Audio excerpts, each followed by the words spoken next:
Assalamualaikum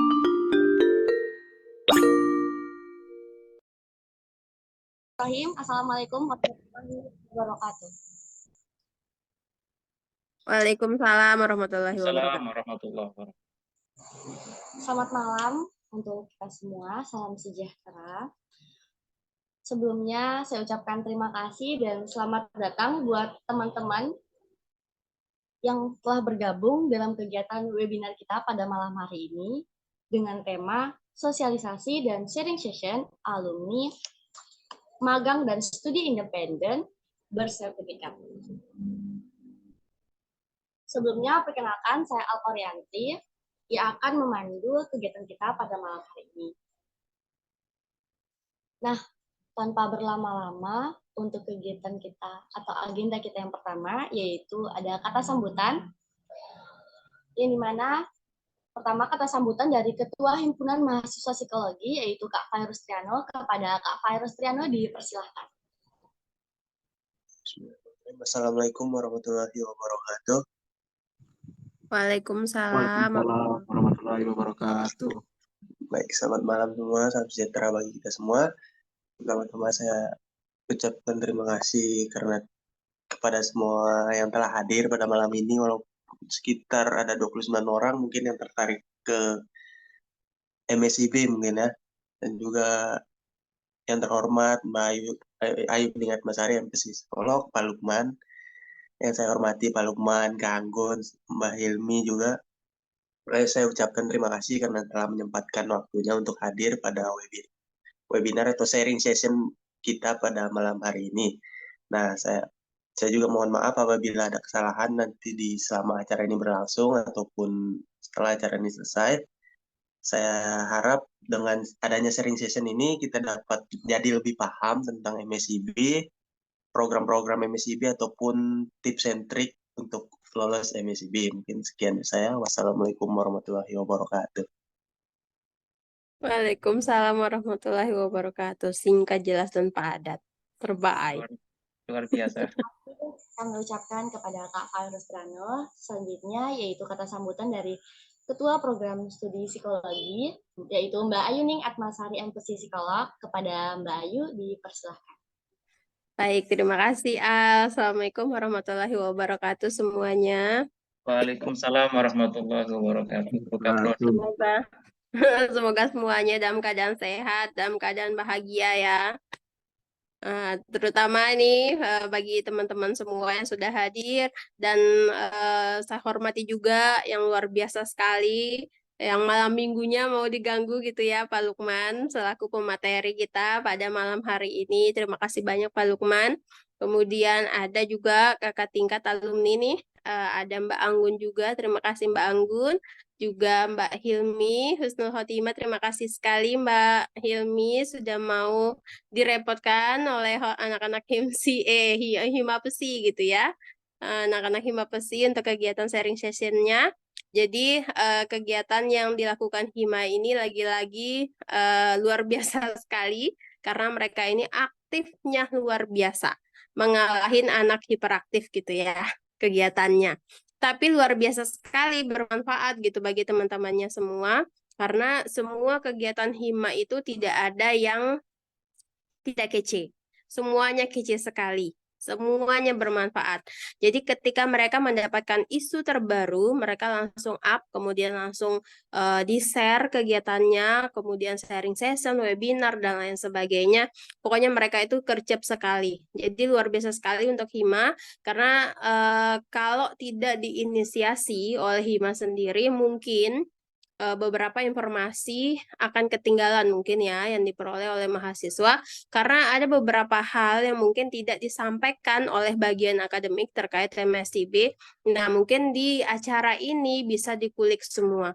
Nah, di sini ada Pak Lukman selaku DPP, kemudian nanti ada Mbak Anggun, ada Mbak Hilmi yang nanti akan menggambarkan bagaimana sih MSIB itu, bagaimana sih tips and triknya supaya lolos MSIB, dan sebagai DPP bagaimana sih penilaiannya nanti bagi mahasiswa-mahasiswa yang ternyata terpilih menjadi bagian dari MSIB gitu ya. Nanti teman-teman yang sudah bergabung diserap, dicuri banyak informasinya dari ketiga pemateri yang luar biasa ini, supaya nanti insya Allah siapapun teman-teman yang mendaftar MSIB, insya Allah semuanya bisa lolos. Nah, lumayan kalau misalnya sudah lolos, insentifnya itu pun nanti lumayan. Seperti tadi ada bocoran dari Pak Lukman.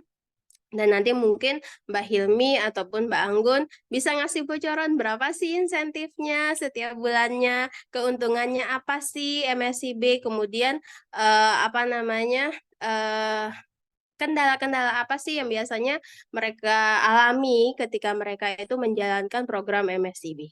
Gitu ya. Mungkin itu saja dari saya supaya kalian lebih banyak lagi nanti sharing sessionnya. Terima kasih semuanya dan sukses selalu untuk semuanya. Wassalamualaikum warahmatullahi wabarakatuh. Waalaikumsalam warahmatullahi wabarakatuh. Terima kasih kepada Mbak Yuni Asnasari, MC Psikolog. Nah, kita masuk nih ke agenda utama kita atau agenda inti pada malam hari ini. Tapi sebelum kita masuk ke agenda itu, izinkan saya memperkenalkan narasumber kita, yaitu yang pertama ada Pak Lukmanul Hakim, MPD, yang merupakan dosen psikologi Universitas Teknologi Sumbawa, sekaligus dosen pembimbing program MSIB Batch 5 saat ini di Surabaya. Nah, yang kedua yaitu ada Kak Anggun Afriani yang merupakan alumni program MSIB Magang Bluebird Batch 4. Nah, yang terakhir yaitu ada Kak Hilmi Husnul Khotimah, alumni program MSIB Student Independent Sekolah Ekspor Batch 4 juga. Nah, untuk yang pertama, kami persilahkan kepada Pak Lukmanul Hakim MPD untuk mensosialisasikan terkait program MSIB tahun ini. Nah, untuk Pak Lukmanul Hakim, dipersilahkan. Baik, terima kasih Anggun yang sudah memberikan kesempatan kepada saya, dan terima kasih kepada Ibu Kaprodi yang sudah membuka. Biasa. Al ya, Al Koryanti ya. Terima kasih Bu Kaprodi dan semua teman-teman dari HIMA yang sudah menginisiasi. Sebenarnya ini adalah sharing session yang idealnya biasanya karena ini sharing session, teman-teman yang sudah menjadi peserta itu yang harusnya menyampaikan, tapi tidak tahu bagaimana panitia mengaturnya, tidak ada masalah ya. Baik, saya ingin sambil bercerita terkait dengan MSIB ini. Coba saya buka layarnya. Terlihat di layar ya? Di layar terlihat nggak, adik-adik? Kelihatan. Kelihatan Pak. Jadi tentu yang ingin saya sampaikan itu adalah kapasitas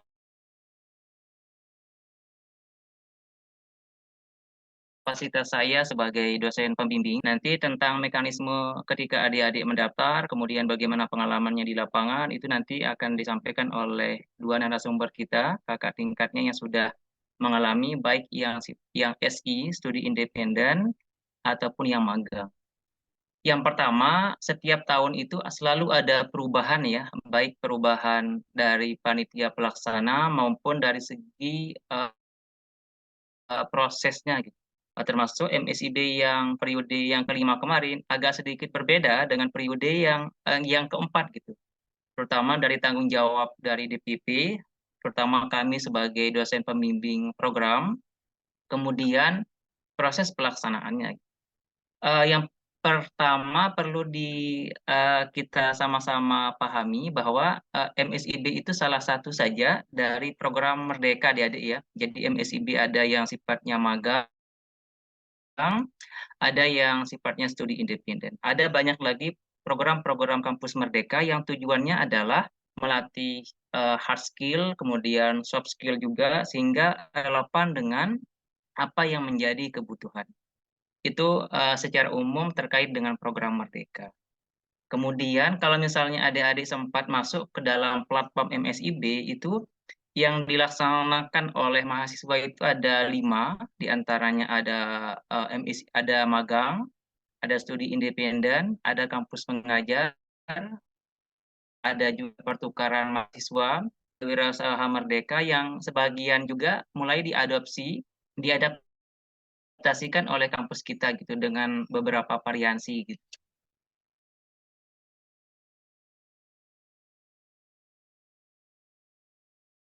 Bisa belajar secara mandiri. Itu MSIP ya. Kemudian ini adalah beberapa bagian ketika kita membuka platform.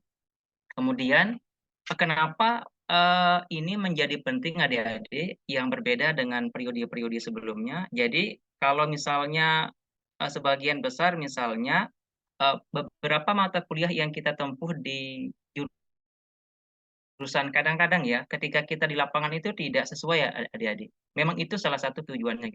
Sehingga oleh DPP dalam hal ini kami sebagai dosen pendamping program itu jika tidak menemukan relevansi dengan mata kuliahnya kesesuaian maka kami berupaya untuk mengacu kepada tujuan lulusannya. Nah, tujuan lulusan dari apa lulusan yang diharapkan dari program studi itu. Atau misalnya capaian-capaian yang diharapkan ketika mahasiswa itu lulus. Jadi kalau misalnya kita ngelihat dari case study ini saya adaptasikan dari hasil sharing juga dengan para narasumber. Ini salah satu misalnya program studi biologi ya. Dia itu kan harusnya salah satu lulusannya adalah dia membuat laboran, kemudian menjadi pendidik di biologi. Tapi faktanya hanya 7% atau 6% yang lulus dari program studi psikologi, dari psikologi biologi, tapi sebagian besarnya adalah dia menjadi wirausaha, kemudian dia menjadi administrasi, bahkan sebagian lagi bukan sesuai dengan jurusannya. Artinya, walaupun adik-adik misalnya jurusan psikologi, kemudian nanti ketika misalnya di dalam proses lapangan, baik di magang ya, dan seterusnya, tidak mendapatkan yang relevansi dengan jurusannya, maka DPP itu akan mengambil langkah dengan cara melihat capaian lulusannya. Nanti pada bagian akhir itu kayak kami misalnya saya sebagai DPP itu akan melihat banyak hal misalnya keterampilannya, kemudian skillnya, kemudian apa yang ditargetkan dari setiap bidang yang dipilih oleh mahasiswa. Nah, kalau kembali kita ke MSIB ini menjadi mungkin sebagai penguat juga adik-adik. Jadi ada MSIB itu ada yang magang, ada yang studi independen, waktunya sama-sama. Kalau kalian yang S1 itu mulai itu semester 5, tapi kalau yang D3, D2 itu semester 3 gitu. Jadi ini tepat sekali misalnya kalau ada adik-adik nanti ini kan sekarang pelaksanaannya nanti di bulan Februari ya. Jadi pengumumannya di sekitar Januari lah. Jadi tepat sekali kita mengikuti itu gitu. Nah, ini gambarannya kalau misalnya ketika magang itu dia lokasinya ada yang milih tapi penempatannya juga nanti akan disesuaikan. Kadang-kadang ada yang sesuai dengan pendaftaran kita adik-adik, tapi kadang-kadang oleh panitia pusat itu memindahkan ke posisi yang lain, tapi dalam satu wilayah. Misalnya nih, di kota Surabaya. Di kota Surabaya itu adalah di Dinas Pemberdayaan Perempuan. Di sana itu banyak beberapa bidang tuh. Nanti kadang-kadang ada mahasiswa yang dia memilih bidang ini, tapi nanti oleh panitia pusat itu dipindahkan kepada bidang yang lain. Sebaliknya, kalau studi independen itu adalah kita yang memilih seperti yang ada di dalam platform, kemudian jenis kegiatannya ditentukan oleh panitia pusat, tapi pelaksanaannya di rumah. Nah, tahun ini kita di UTS itu ada 2 orang yang lolos, itu studi independen semua, anak metalurgi, 2 orang. Kebetulan sekarang itu dia sedang mengikuti UTS mengajar, tapi saya sarankan tidak apa-apa mengikuti UTS mengajar, tapi dengan catatan kamu hanya mendapatkan 2 SKS saja saya. Karena dia sebenarnya sudah mengikuti studi independen. Jadi kalau misalnya dia lolos di studi independen atau magang pusat, maka tidak perlu mengikuti kegiatan-kegiatan MBKM yang dilaksanakan oleh kampus kita. Nah, mengenai BBH itu kalau di dalam magang itu biaya beban hidup ya. itu untuk yang beasiswa atau bidik misi itu sekitar 2.800.000 per bulan. Oke. Sedangkan bagi yang mandiri misalnya, sorry, bagi ini keliru ini. Harusnya yang beasiswa atau bidik misi itu 2.100.000, tapi kalau yang mandiri itu 2.800.000. Ini kebalik ya, ini salah nih. Nanti diperbaiki. Jadi gitu ya. Sedangkan kalau yang studi independen dia tidak mendapatkan apa-apa gitu, hanya mendapatkan kuota. Informasi dari teman-teman yang sekarang yang mendapat lulus di studi independen itu dia sekitar 70 sampai 100-an lah setiap bulan untuk uang kuotanya gitu. Jadi ini syukur-syukur kalau misalnya adik-adik bisa lolos di MSIB sehingga bisa mendapatkan ini. Bagaimana proses penyalurannya? Maksudnya adik-adik mendapatkan uangnya kapan? Biasanya per triwulan. Nah, karena pelaksanaannya itu adalah 5 bulan, dia dibayarkan pada 2 bulan pertama. Nanti berikutnya, nah tapi namanya dinas, kadang-kadang dia sifatnya berbarengan adik-adik. Kalau misalnya ada sebagian yang administrasinya tidak selesai, maka itu akan menghambat prosesnya gitu. Sehingga sejak awal terkait dengan administrasi ini menjadi penting diperhatikan saat proses pendaftaran. Nanti teknisnya seperti apa, nanti adik-adik yang sempat mengalaminya bisa menyampaikan. Nah, kemudian ini prosesnya, saya bersyukur tahun ini banyak banget dari adik-adik di jurusan psikologi yang mengambil MSIB. Harapan kami di dosen itu bisa lolos sehingga ini akan menjadi pembelajaran yang berlanjut untuk adik-adik di berikutnya. Dan ini saya apresiasi banget kepada teman-teman yang hima yang mengadakan ini, dan ini harus menjadi rutinitas ya. Jadi dengan variasi modelnya gitu, entah bisa secara offline, bisa secara online, bisa diatur. Ini platform yang ada yang sudah terdaftar. Nanti teman-teman ketika mau mendaftar, misalnya kalau misalnya masih sampai hari ini masih pendaftarannya, ini masih bisa, nanti tinggal disesuaikan. Nanti ada beberapa bagian di sini itu sesuai dengan apa yang ingin dicapai. Teknologi misalnya larinya kepada teman-teman di informatika dengan beberapa bagiannya dan seterusnya lah.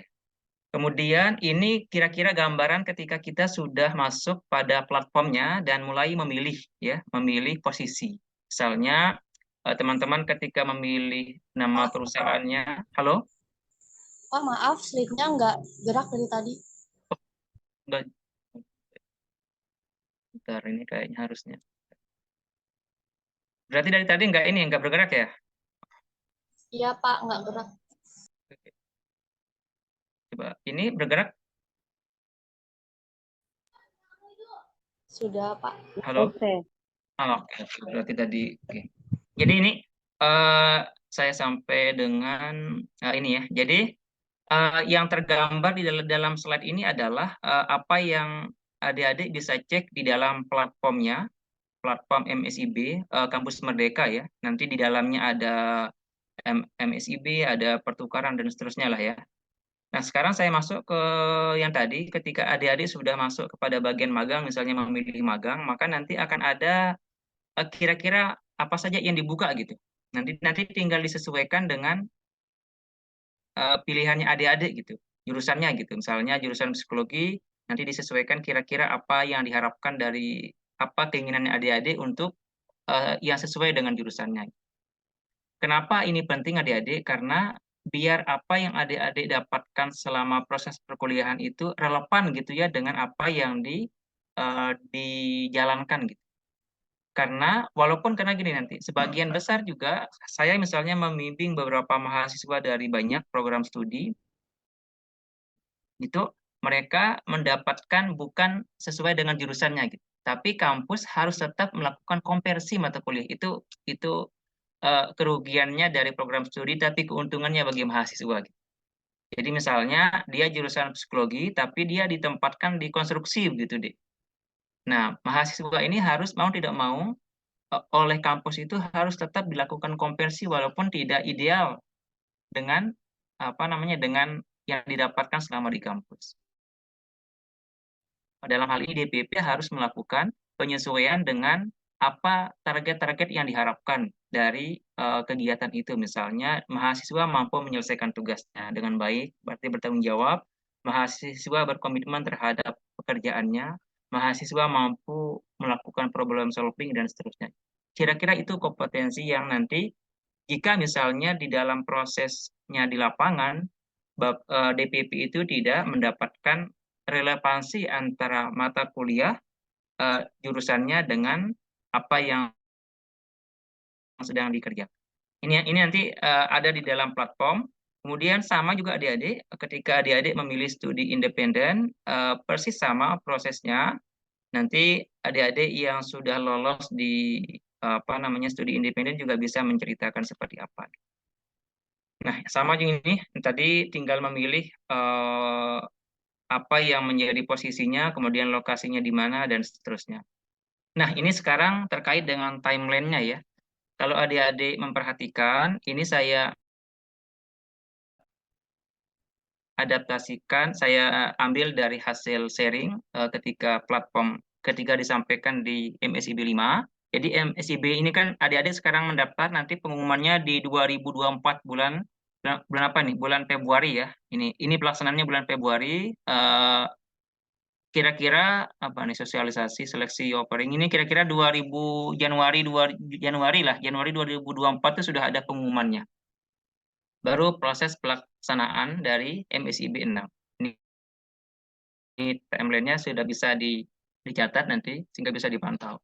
Kemudian nah terkait dengan MSIB 6, baik kami sebagai dosen maupun adik-adik bisa mengakses langsung materinya di dalam PDF yang sudah saya berikan kepada panitia, kepada peserta.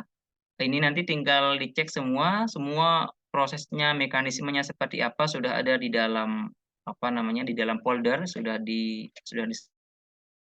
saya gabungkan, tinggal disesuaikan lagi. Kemudian kira-kira ini gambaran dari apa yang saya kerjakan, yang saya dapatkan kemarin di dinas. Nama dinasnya itu apa nih? Dinas DP3A PPKB Kota Surabaya. Nah, beberapa bidang saya dapatkan itu ini. Ada Kampung KB, ada Puspaga. Ini relevan dengan tempat saya bernaung, dalam hal ini adalah psikologi. Jadi lebih enak kita menilai gitu kan. Ada 5 nanti. Dari 5 ini adik-adik semuanya, tidak semua jurusan psikologi adik-adik. Ada dari administrasi, ada dari tata negara, ada dari bahasa Indonesia, ada dari sosiologi, ada dari banyaklah. Nanti di bagian terakhir itu ada contoh-contoh. Kemudian, nah ini yang saya dapatkan, yang saya lakukan selama proses magang ini masih berlangsung, tinggal 1 bulan. Saya berkoordinasi dengan pihak PIC namanya, sebagai selaku pelaksana di Kota Surabaya. Saya juga berkomunikasi dengan mentor. Jadi mentor itu adalah mereka yang diberikan tanggung jawab untuk menilai, mengamati, mengevaluasi kegiatan-kegiatan di lapangan. Itu mentor. Mentor itu ditunjuk oleh PIC. Saya berkomunikasi pertama dengan PIC-nya, selaku penanggung jawabnya dalam hal ini adalah dinasnya. Nanti secara teknis saya berkomunikasi dengan mentornya. Misalnya, kenapa si ini dapat ini gitu? Kenapa ini banyak hal-hal yang sifatnya teknis yang saya komunikasikan. Misalnya tidak berjalannya program, kemudian tidak sinkronnya antara yang dikerjakan dengan yang ditargetkan. Kemudian kadang-kadang tempat penempatan anak-anak itu tidak sesuai gitu deh, tidak support oleh masyarakatnya gitu, sehingga saya mengkomunikasikan dengan pihak mentor. Mentor inilah yang memberikan nilai ya adik-adik. Jadi saya sebagai DPP itu mengakumulasi nilai-nilai yang diberikan oleh para mentor. Ini nanti tentu ini tugasnya DPP atau DPL lah bahasa kita. Nah ini nanti nih contoh penilaiannya adik-adik yang diberikan oleh mentor. Jadi saya itu tidak bisa mengetahui nilai anak-anak secara detail seperti ini. Saya hanya bisa mendapatkan nilai itu secara keseluruhan. Misalnya di Kota Surabaya itu adalah jumlah mahasiswa sekitar 600-an. 600-an ini dibimbing oleh 10 orang DPP. Nah, nanti saya akan melakukan per scroll per satu sesuai dengan kode ID dari si mahasiswanya. Saya membimbing 50 mahasiswa, maka saya akan harus melakukan cross check satu persatu. Nah, di sini dibutuhkan analisis kemampuan DPP di dalam mengelola data, kemudian melakukan scroll. Karena di pusat itu hanya mencantumkan 600 itu satu file gitu deh. Jadi kitanya yang DPP itu, DPL itu yang melakukan pengecekan satu persatu. Nah, ketika misalnya ada mahasiswa yang belum mendapatkan nilai dan nilainya tidak sesuai, saya lakukan validitas kepada si mentor. Makanya saya mendapatkan ini. Misalnya ini ketika saya mendapatkan ini berarti si mahasiswanya sebelumnya dia ada kekurangan nilai tuh. Misalnya dia tidak punya nilai teamwork nih. Kemudian dia tidak punya nilai tim manajemen. Nanti saya yang konfirmasi tuh. Baru diisi, baru saya minta validitasnya gitu. Jadi saya tidak mendapatkan detail seperti ini. Oke. Kemudian nanti ini adalah logbooknya. Adik-adik itu harus mengisi laporan setiap hari. Setiap hari. Ini bentuk logbooknya setiap dikerjakan. Nah, ini tuh saya rekap sendiri, Dek. Ini tuh rekapan tidak disediakan oleh pusat. Seperti yang saya sampaikan tadi ya. Jadi kita dosen-dosen yang membuat analisis dengan menggunakan Excel 365 dengan aplikasi Upwork itu banyak sekali. Dan kalau misalnya kita pakai Excel yang biasa itu tidak bisa nge-support, tidak bisa tersistematis ya, tidak bisa sinkronisasi antara jumlah kegiatannya dengan seterusnya. Ini jumlah rentetan kegiatan dari mahasiswa, dia sudah mengerjakan, dia sudah diterima, sudah diverifikasi kegiatannya oleh mentor, nanti akan muncul seperti ini. Ketika belum, biasanya ada menunggu, ada yang masuk dan seterusnya. Kemudian, nah ini contoh inisial assessment ya. Jadi EI-nya mahasiswa, penilaian awal yang diberikan oleh mentor. Jadi lagi sekali DPP itu tidak membuat nilai. Dia hanya melakukan pemantauan terkait dengan pelaksanaan yang dipantau berdasarkan laporan yang dibuat oleh mahasiswa per orang. Gitu. Ini contohnya, misalnya saya salah satunya misalnya mahasiswa yang ada di fasilitator Puspaga. Misalnya ada 6 keterampilan yang diminta. Apa ini keterampilannya? Misalnya ada mampu bekerja mandiri, ada teamwork, ada psikoedukasi, ada tim manajemen, ada kreativitas, kemudian dilakukan rekapan. Nah ini kan kalau adik-adik perhatikan banyak mahasiswa bukan dari jurusan psikologi nih. Ada administrasi publik, ada sastra Inggris, ada apa lagi nih? Ada administrasi bisnis, ada pendidikan sejarah, ada pengobatan tradisional, banyak nih. Ada lagi yang teknik juga, ada pendidikan geografi dan seterusnya gitu. Jadi ini.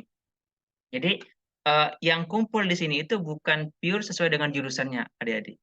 Sehingga kalau kita perhatikan apa kompetensi yang diharapkan dari masing-masing bidang, misalnya ini. Ada fasilitator pojok konseling nih. Apa keterampilan yang diharapkan? Nah, dia mampu berkomunikasi dengan baik di depan forum, kemudian dia mempunyai interpersonal skill ketika di lapangan, kemudian psikososial dan seterusnya lah ya. Jadi ini adalah bentuk-bentuk EI-nya mahasiswa yang diberikan oleh para mentor. Jadi itu gambarannya adik-adik terkait dengan MSIB 5. Kalau di MSIB 6 itu DPP-nya sekarang tuh lebih singkat. Jadi kalau misalnya adik-adik perhatikan di sini ada sekitar berapa ini? Ada sekitar 10 harus dilakukan. Sekarang tuh di MSIB 6 itu sudah mulai berkurang deh. Lebih berkurang dibandingkan yang sekarang gitu. Jadi maksud saya setiap tahun itu selalu saja ada perubahan, baik perubahan terhadap yang diminta oleh pusat melalui mahasiswa ataupun oleh Bapak Ibu dosen. Ya kira-kira begitu gambarannya adik-adik terkait dengan MSIB yang kemarin. Nanti mungkin lebih detailnya adik-adik selaku pelaksana teknis di lapangan yang dari SI maupun magang bisa berbagi langkah-langkahnya dan seterusnya. Saya kembalikan kepada Kori selaku moderator. Sebelumnya saya ucapkan terima kasih kepada Pak Lukmanul Hakim yang telah mensosialisasikan terkait MSIB ini sendiri. Nah, selanjutnya yaitu sharing session yang dimana diawali oleh Kak Anggun, boleh sharing session mengenai pengalamannya selama magang. Oke, halo. Sebelumnya suara aku jelas nggak? Jelas, Kak. Oke. Jelas, Lanjut. Kak. Hormati Ketua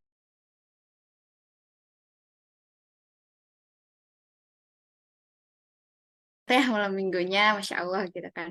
Nah, tadi udah disampaikan nih sama Pak Lukman gitu, apa namanya, semua penjelasan tentang MSIB kayak gitu kan. Nah, sedikit iri ya sama teman-teman yang sekarang karena dulu tuh pada zaman kita yang kali informasinya kayak gitu. Kita mendapatkan, oh habis ini kita harus kemana, kita harus kayak gimana setelah ini. Jadi kayak kita harus cari-cari sendiri. Misalnya kita memang kurang-kurang bacanya, kita nggak bakalan dapat informasi apa-apa kayak gitu. Jadi kayak memang harus belajar sendiri kayak gitu. Jadi teman-teman beruntung sekali nih ada Pak Lukman gitu, dosen kita kan, khususnya anak-anak psikologi. Jadi kayak bisa memanfaatkan free gitu. Nah, mungkin untuk sharing session ya, karena sesuai judulnya mungkin kita bakalan lebih santai, lebih kayak temen aja gitu, nggak terlalu formal kayak gitu. Nah, kemarin saya lihat udah ada beberapa dari teman-teman psikologi ya, sama ada yang dari luar program studi psikologi yang nanya-nanya nih tentang Nah, mungkin di sini saya mulai dari apa sih permasalahan yang teman-teman hadapi selama di MSIB gitu. Dan nanti saya akan bantu jawab menggunakan sepengalaman saya nih, kayak apa aja sih tips-tipsnya gitu. Sharing nih tentang apa pengalaman saya dulu gitu, mungkin nggak begitu relate sama keadaan teman-teman sekarang gitu. Jadi kita apa sih permasalahan yang teman-teman hadapi sekarang aja gitu. Mungkin moderatornya bisa membantu.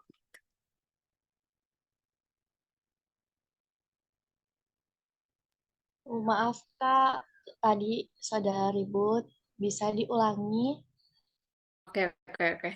Em, jadi teman-teman kita bisa mulai dari teman-teman nanya nih ke aku, em, apa nih Pak? Buat teman-teman bisa mulai nih dari apa namanya, dari nanya-nanya ke saya teman-teman pada saat mendaftar sekarang, proses mendaftarnya gitu, biar nanti saya bisa kasih tahu, kasih tips apa aja sih yang perlu diperhatikan pada saat mendaftar dan sebagainya gitu, biar kayak aja sih sama keadaan saya kemarin dan kondisi yang sekarang gitu. Soalnya kalau misalnya langsung saya nge-share nih pengalaman saya gitu, agak mungkin kurang tepat kayak gitu. Jadi boleh deh moderatornya bisa menjembatani teman-teman buat apa namanya bertanya kayak gitu. Maaf sebelumnya Kak, karena dari tadi kayak moderator yang selalu nanya ataupun yang memulai, saya kayaknya mau nyuruh kakak-kakak angkatan 21 boleh nih yang mau persiapan magang, disilakan untuk bertanya. Mumpung lagi ada beliau-beliau ini, silahkan Kak dimanfaatkan dengan baik. Ya, silakan adik-adik ya. Jadi karena ini sifatnya agak teknis ya, silakan nanti misalnya walaupun saya sempat sampaikan di dalam kelas ya, dan saya juga tidak tahu seperti apa platform ketika mahasiswa mendaftar ya. Jadi yang saya sampaikan tadi itu adalah hasil obrolan saya saja dengan mahasiswa bimbingan saya gitu. Jadi secara teknisnya saya juga belum masuk ke dalam platformnya mahasiswa begitu. Gitu. Ya, dilanjutkan.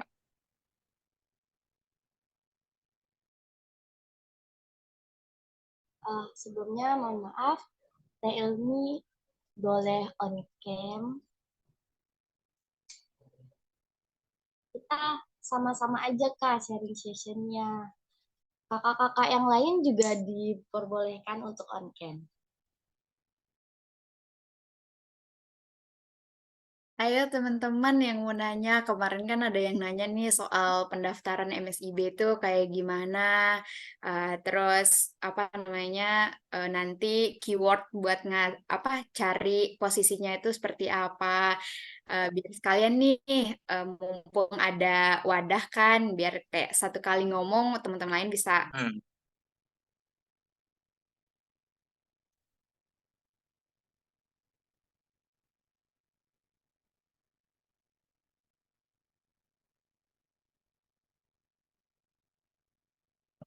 Siapa yang sempat daftar ya dari 20-30-an lah ini, berapa orang yang sudah daftar mungkin? Biar biar komunikasi kita jalan nggak satu one show aja gitu. Berapa orang ya dari yang ini, ada beberapa orang yang saya sempat diskusi, mungkin bisa disampaikan dulu nih seperti apa ketika mendaftar gitu kan. Dan nanti kan bisa ditanggapi oleh Kak Anggun sama tadi Kak Hilmi juga ya seperti apa. Oke, itu Telepon ada aja deh, nanti jelasin gimana dari awal MSIB-nya Anggun, terus kerjaannya ketika magang itu apa aja, mungkin itu aja sih dulu, daripada nunggu nanti nanya, nggak ada yang mau bertanya itu. Benar-benar. Iya. ya via chat. Makasih Itu Mbak sarannya. ada mau bertanya. Terus ini ada Kak Ribi mau bertanya via chat. Sampai mau.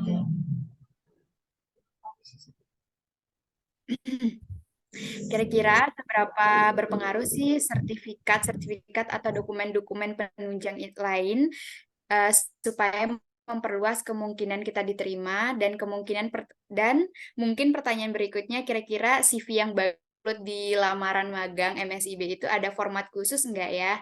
Kasih Kak. Oke. Menarik nih. Memang itu udah ada tanya, aku udah pernah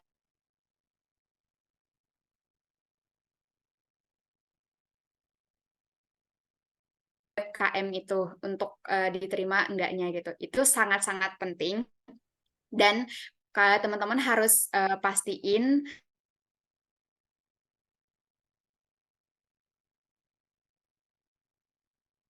Iya.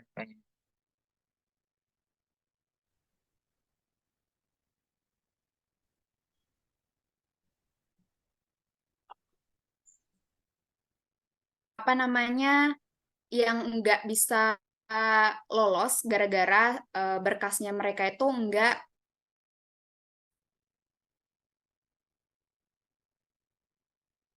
kan biasanya sampai tanda tangan misalnya kalau dulu saya kan tanda tangan Paronia selaku dekan yang merekomendasikan gitu dari suratnya itu bahkan alasan kita berkas itu tuh nggak valid atau nggak eligible kayak gitu. Kemudian Bisa silakan. Datar.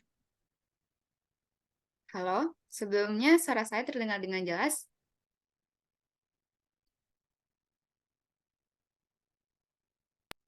Tadi putus-putus, Kak. Oke, bisa saya ulang dari mana ya? Jadi cerita dulu apa gimana nih, jawab pertanyaan dulu nih. Boleh cerita-cerita dulu Kak tentang pengalaman. Oke, cerita dulu ya. Oke, flashback lagi nih dari masa-masa daftar. Jadi sama kayak teman dulu tuh dari akhir tahun gitu. Seperti yang disampaikan sama Pak Lukman juga kemarin, memang timeline-nya sama ya.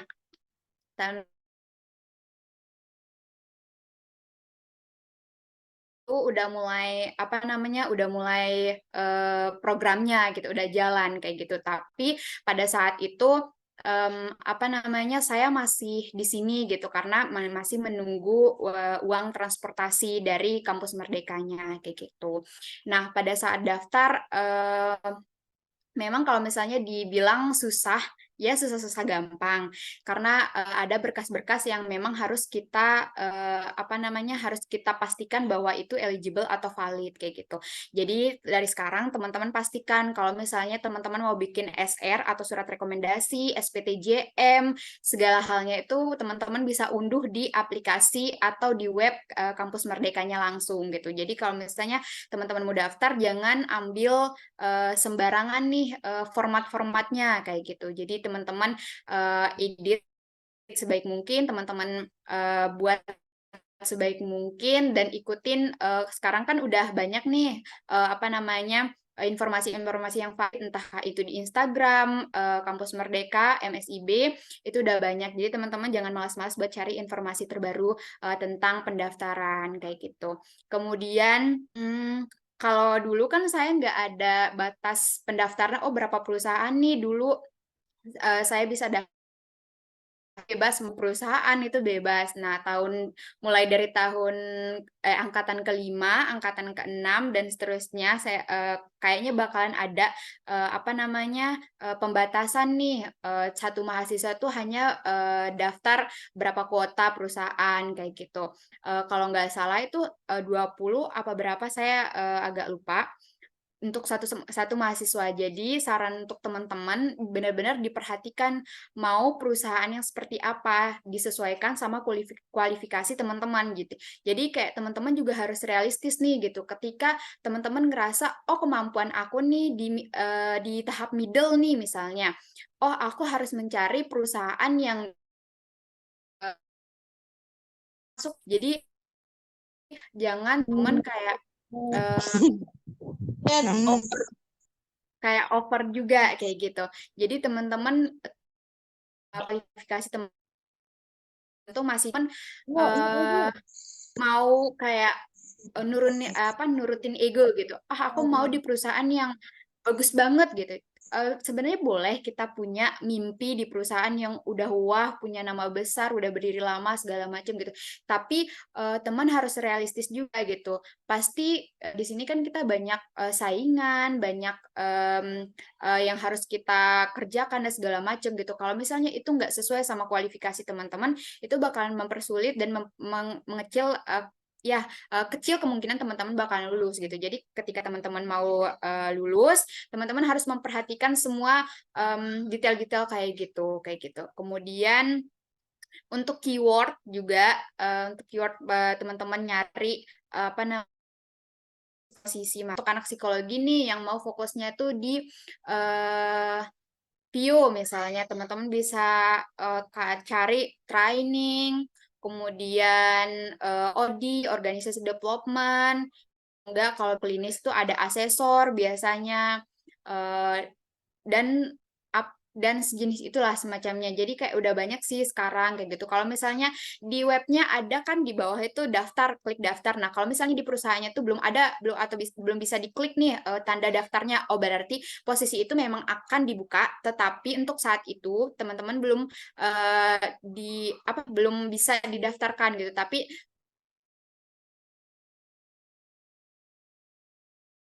aku juga kayak gitu. Nah, untuk selanjutnya teman-teman yang yang di luar atau misalnya yang mau menggunakan transportasi dari pihak MSIB boleh banget kayak aku kemarin itu aku menggunakan transportasi kayak gitu kan. Jadi aku nunggu nih yang seharusnya tanggal 16 itu aku udah ada di lokasi karena aku di head office-nya BERT kemarin itu, tapi karena keberangkatannya itu agak lama ya gitu kita nunggu. Jadi tanggal 20-an aku baru bisa berangkat, 20-an Februari baru bisa berangkat. Itu di cover semua biayanya. Jadi kayak kepulangan, keberangkatan itu di cover dari pihak kampus mereka. Jadi nanti teman-teman tuh bakalan dapat tiket. Nanti kan teman-teman daftar nih lewat di webnya itu ada dicantumin email kan. Nah, nanti teman-teman akan dikirimkan tiketnya itu di lewat email kayak gitu. Nanti ada juga pemberitahuan kayak gitu. Nah, setelah aku sampai di sana berbaur sama teman-teman segala macam. Nah, kebetulan di Bluebird itu aku di divisi apa namanya HRBP ya gitu, Human Resource Business Partner gitu. Nah mungkin teman-teman apa namanya udah nggak asing juga sama posisi itu sekarang ya kayak gitu.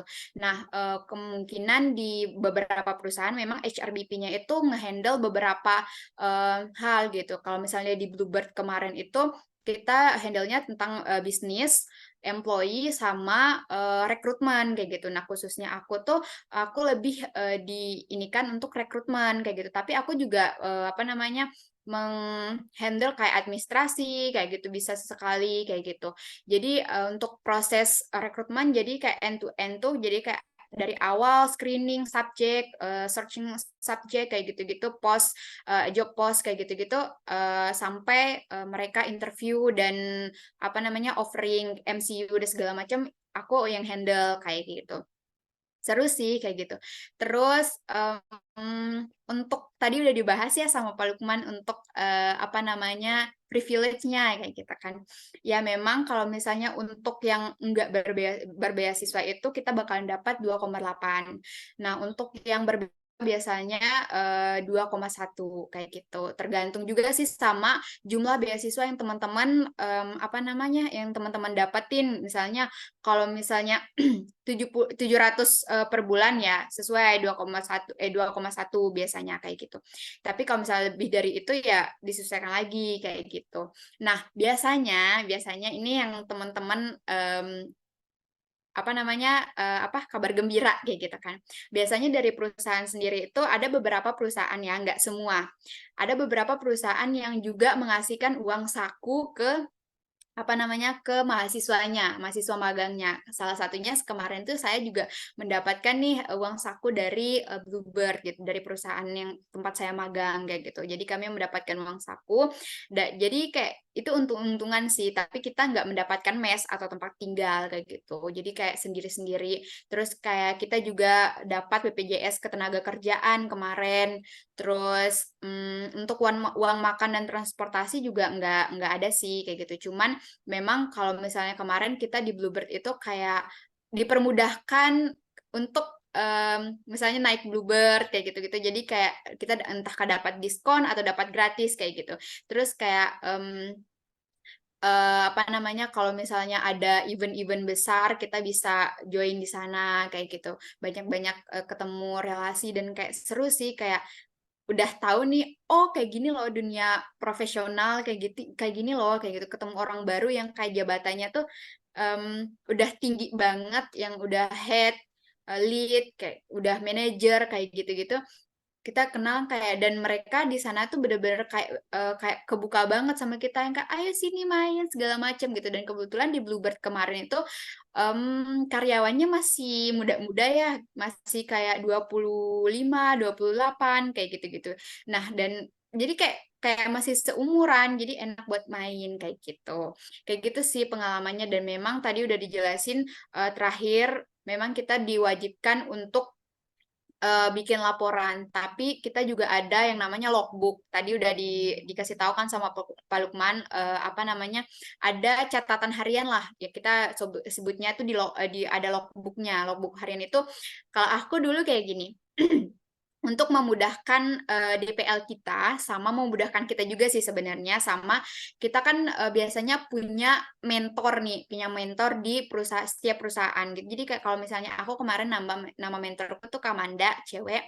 Jadi cara aku nulis logbook itu kayak gini. Jadi aku tulis hari, tanggal, bulan, tahun yang pertama, terus aku tulis per jam. Jadi misalnya dari jam 8 kan aku masuk, jam 8 sampai jam 9 aku melakukan apa? Misalnya aku melakukan screening screening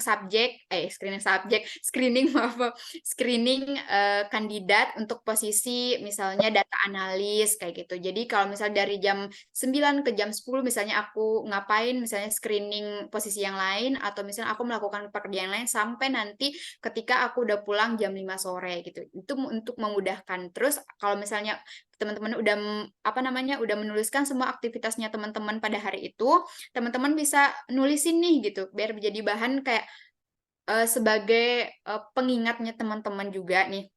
Jadi hari itu apa yang teman-teman kendalanya teman-teman kayak gitu. Jadi kayak misalnya hari ini kendalaku ada di bagian ini, aku belum tahu caranya screening misalnya.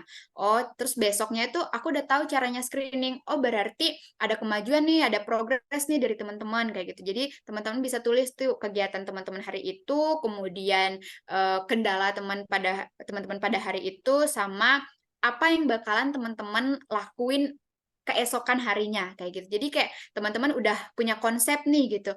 Dan kalau misalnya mentor teman-teman mau ngecek juga kan logbook itu bakalan dicek sama mentornya biasanya.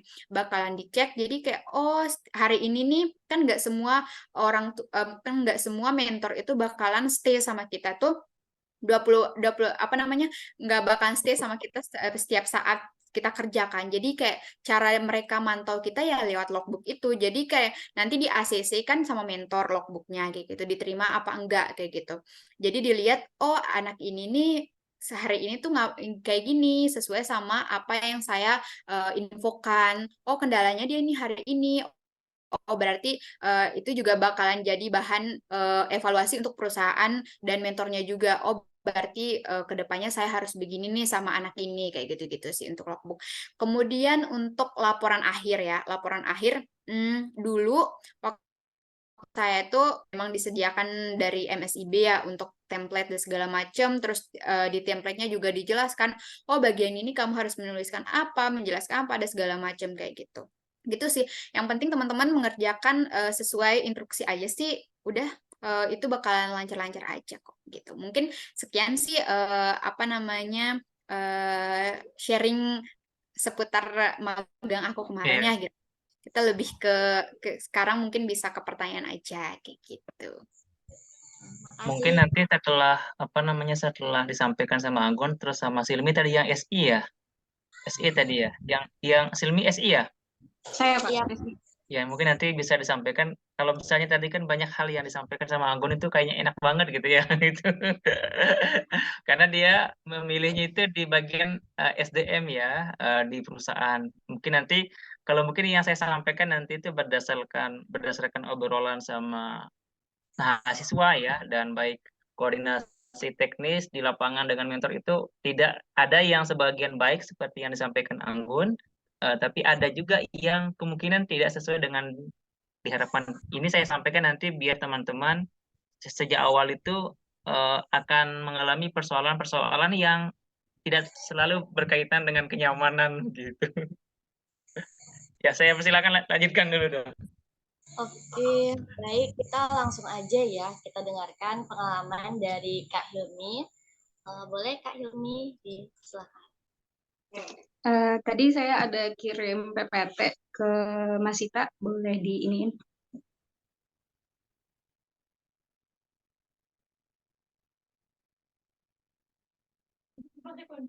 Oke.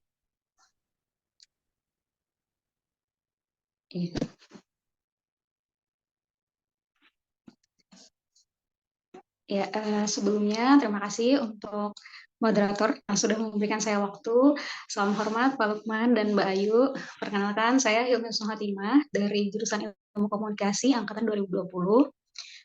Kemarin pengalamannya yaitu saya mengikuti studi independen bersertifikat dengan tema Digital Exporter di Sekolah Ekspor di Jakarta. Kebetulan yang saya ambil ini hybrid, jadi dia dua ini, yaitu offline dan online, Pak. Jadi bedanya mungkin sama magang. Kalau magang dapat biaya transportasi, nah kalau SI ini enggak. Walaupun kita online offline, tapi kalau untuk pergi ke sana kemari tetap pakai uang mandiri gitu, Pak. Ya, boleh ke slide selanjutnya.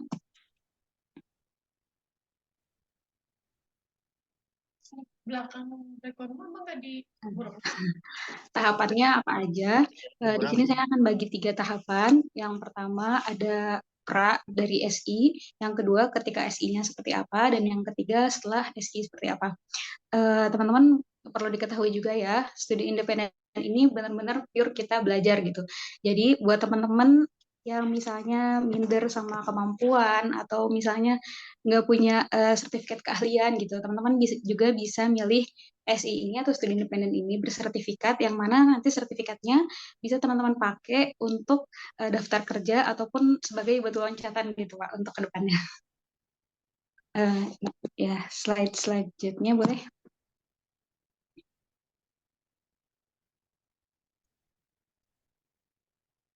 Ya, di sini untuk pendaftaran tadi sudah disampaikan langsung sama Pak Lukman terkait teknisnya seperti apa dari mulai menyiapkan berkas dari keseluruhan dan sepertinya untuk tahun ini ditambahkan dengan ini ya asuransi kesehatan gitu. Kalau tahun kita dulu kemarin belum ada asuransi kesehatan Pak. Nah untuk memilih perusahaannya studi independen ini kita diperbolehkan untuk lintas jurusan. Kebetulan kemarin saya juga lintas jurusan karena saya dari ilmu komunikasi, sedangkan yang saya ambil adalah bisnis digital. Ya, ini kemarin masih bisa ditoleransi oleh Kaprodi karena ada beberapa yang mirip dengan komunikasi, seperti digital marketing, periklanan, dan juga desain produk seperti itu, Pak. Adapun setelah kita pendaftaran memilih perusahaan, nah benar banget tadi kata Kak Anggun, kalau tahun kita tuh masih bisa daftar lebih dari 50 perusahaan. Sebenarnya tahun waktu itu saya juga daftarnya nggak cuma di SI doang, saya juga daftar di magang, tapi pengumuman pertamanya yang keluar SI yang sekolah ekspor ini, jadinya saya ngambil yang ini. Terus kan kalau misalnya di magang, kita bisa lihat ya di kampus Merdeka itu dikasih tahu skillnya gitu harus bisa ini apakah harus menggunakan bahasa Inggris atau tidak gitu. Nah biasanya kalau di studi independen diberitahukan di platform kampus Merdeka itu apa aja yang akan dipelajari ke depannya gitu. Jadi kemarin saya konversi 20 SKS itu digantikan dengan 7 mata kuliah baru di studi independen. Kita juga dalam memilih perusahaan itu bisa lihat misalnya pengennya belajar apa gitu. Karena kan ini tidak bergantung akan kemampuan kita di kemarin gitu, tapi apa yang kita mau pelajari ke depannya gitu. Jadi boleh jadi teman-teman jurusannya psikologi tapi pengen belajar IT bisa gitu. Nah, nanti ada proses offering atau penerimaan, di mana ketika penerimaan ini dari berpuluh-puluh perusahaan yang teman-teman udah pilih, akan ada beberapa penerimaan yang masuk. Tapi sebelumnya mungkin di magang juga sama ya Kak Anggun, ada beberapa tahap gitu. Nggak cuman lulus berkas aja. Kadang ada tahap keduanya bisa esai, atau ada yang tahap ketiganya baru nanti ada interview lanjutan. Walaupun studi independen ini beda sama magang, tapi tetap sama untuk proses penerimaannya, tetap ada interview dulu atau pengumpulan esai. Nah, untuk persiapan kelasnya, nanti biasanya diberikan jadwal kelasnya, betul sekali tadi kata Pak Lukman, kalau SIB ini benar-benar kita di rumah belajar gitu. Saya juga walaupun ngambilnya online offline, tetap di rumah belajar, tapi nanti kalau kegiatan saya offline-nya itu 2 minggu sekali kita keluar daerah untuk melihat potensi ekspor, karena saya di bagian ekspor kemarin. Nah, ketika ini juga harus ini sama teman-teman untuk journaling. Tadi yang kata Kak Anggun juga udah jelasin, yaitu tentang laporan harian. Dan yang terakhir, setelah SIB-nya selesai, studi independen bersertifikat ini selesai, kita akan ada laporan akhir dan juga karya tulis akhir gitu. Jadi kemarin yang SIB ini 2 tugasnya Pak, selain laporan akhir untuk kegiatan, ada juga karya tulis akhir, karena kita kan punya isu yang harus kita selesaikan gitu. Ada proyeknya kalau studi independen itu. Boleh ke yang selanjutnya, ke slide selanjutnya. Ini mungkin tadi ada pertanyaan dari teman-teman menyinggung sedikit tentang CV dan sertifikat penghargaan. Yang pertama, CV yang dibuat biasanya dengan ATS friendly. yang mana kan teman-teman di sini ini ya anak psikologi gitu pasti udah tahu gimana kegiatan-kegiatannya HRD. Nah, HRD itu bisa lebih mudah membaca CV kita dengan ATS friendly. Dan jangan sampai kita memberikan di situ misalnya skill bahasa Inggris gitu. Terus pakai persen. Itu jangan ya teman-teman, karena kalau misalnya kita pakai persen itu belum pasti gitu. Biasakan kalau misalnya memasukkan di CV misalnya skill bahasa Inggris, masukkan sertifikat bahasa Inggrisnya. Atau misalnya pernah tes TOEFL kayak gitu. Boleh pakai itu ya teman-teman. Terus jangan lupa menyesuaikan CV dengan perusahaan tujuan. Misalnya perusahaannya tentang teman-teman mau belajar desain gitu, otomatis CV-nya itu merujuk sama desain gitu. Bisa desainnya apa gitu, atau biasanya pakai aplikasi apa kayak gitu. Nah, untuk sertifikatnya sendiri menyesuaikan juga sama seperti CV, sertifikat atau piagam penghargaan dengan perusahaan yang dipilih. Karena teman-teman misalnya pernah juara azan gitu di kampung, itu nggak usah dimasukin teman-teman. Sesuaikan misalnya tentang desain, oh berarti pernah juara desain, dimasukin di situ nggak apa-apa gitu. Atau tentang sertifikat yang ada di kuliahan, misalnya di perusahaan tuh dicantumin gitu, tentang kepemimpinan atau leadership. Teman-teman bisa masukin sertifikat LKM, MMTD gitu, kayak gitu-gitu itu bisa dimasukin teman-teman. Dan untuk sertifikatnya itu kan hanya satu tempat ya di ininya, di datanya gitu. Jadi teman-teman bisa nyatuin semua sertifikat atau piagam itu dikompres dibikin satu file PDF gitu. Oke, boleh ke yang selanjutnya slide-nya. Nah, di sini yang penugasannya kalau misalnya MSIB, terutama SIB yang saya kemarin, yang pertama ada laporan harian, absen dari, biasanya kalau SIB itu perusahaannya itu punya aplikasi yang mana kita ngisi absennya di aplikasi tersebut gitu. Absen, terus nanti setelah laporan harian ada laporan mingguan gitu. Jadi teman-teman kan kalau SI itu belajar ya, jadi setiap hari itu pembelajarannya kan beda, mata kuliah yang dipelajari itu beda gitu. Kita harus ngasih tahu gitu di situ, misalnya judul pelajaran hari ini tentang digital marketing. Apa aja pelajaran yang kita dapetin, terus misalnya pengetahuan baru apa yang teman-teman dapetin kayak gitu. Terus kegiatannya seharian itu ngapain, selain ikut belajar secara online, teman-teman ngerjain tugas juga kah, atau misalnya ada kumpul sama teman-teman untuk diskusi masalah tugas dan lain sebagainya, itu boleh dimasukin di situ untuk laporan harian. Dan untuk laporan mingguan ini bisa dimasukin misalnya inti-inti dari laporan harian kalian bisa dimasukin ke laporan mingguan. Nah, teman-teman untuk yang magang apalagi ya Kak Anggun, kalau misalnya laporannya itu nggak kita isi atau laporannya nggak bagus, itu ngaruh banget ke uang jajan kalian yang magang, yang dikasih uang jajan kayak gitu. Nah, terus laporan ini nggak cuma kita buat laporan terus selesai gitu, tapi harus disetujui sama mentor kita. Jadi usahakan kata-kata yang kita masukkan itu benar-benar emang apa yang kita pelajari gitu.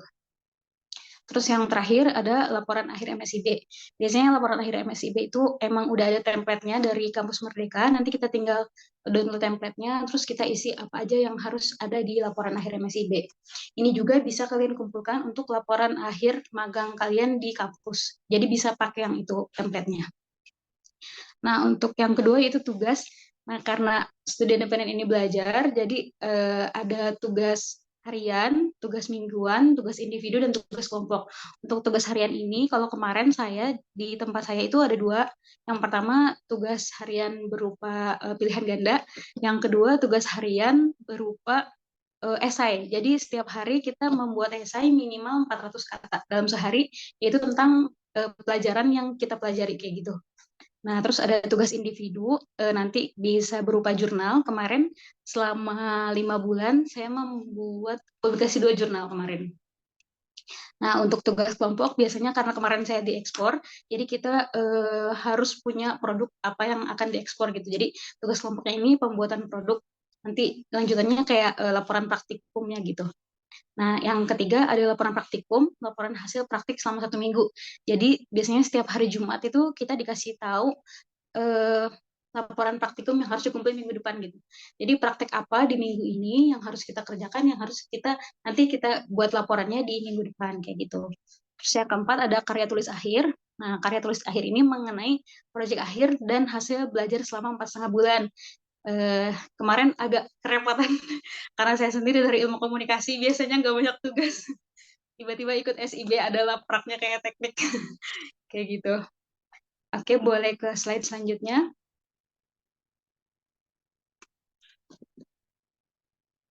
Nah, benefitnya sendiri di sini yang pertama semuanya sama ya, konversi 20 SKS. Yang kedua, relasi udah pasti karena kemarin itu saya online offline, jadi kebetulan ketika offline-nya ini kita ada kegiatan di Kementerian Pendidikan di Jakarta, terus ada kegiatan di UGM, di UNY, terus di Semarang juga ada di BBKPF Semarang.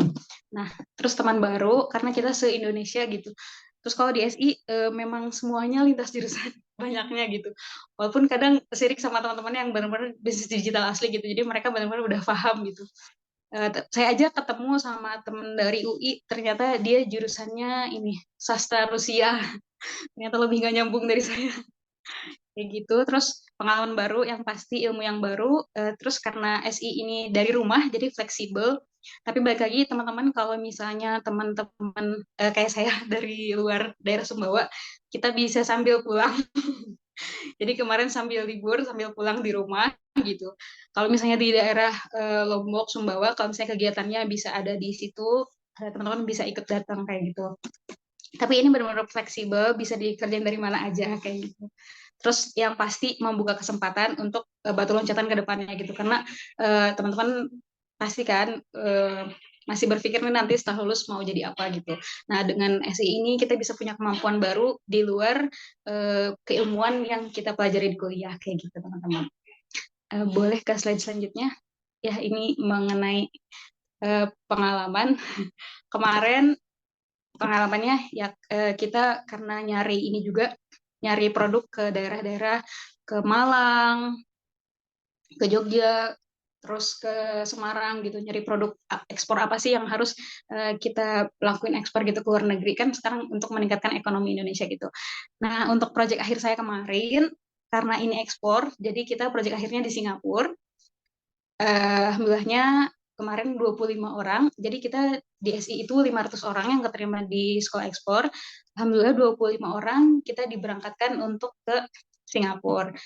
Jadi selain sekolah ekspor, saya belajar sekolah ekspor, kebetulan perusahaan saya itu mengadakan ekspor matching juga. Jadi apa ya, ada perlombaan juga ide terbaik ekspor kayak gitu.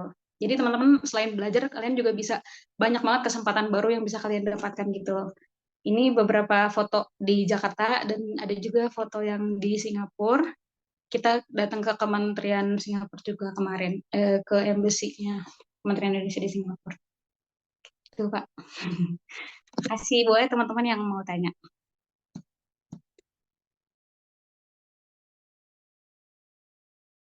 Luar biasa, Silmi sama Agun. Mantap.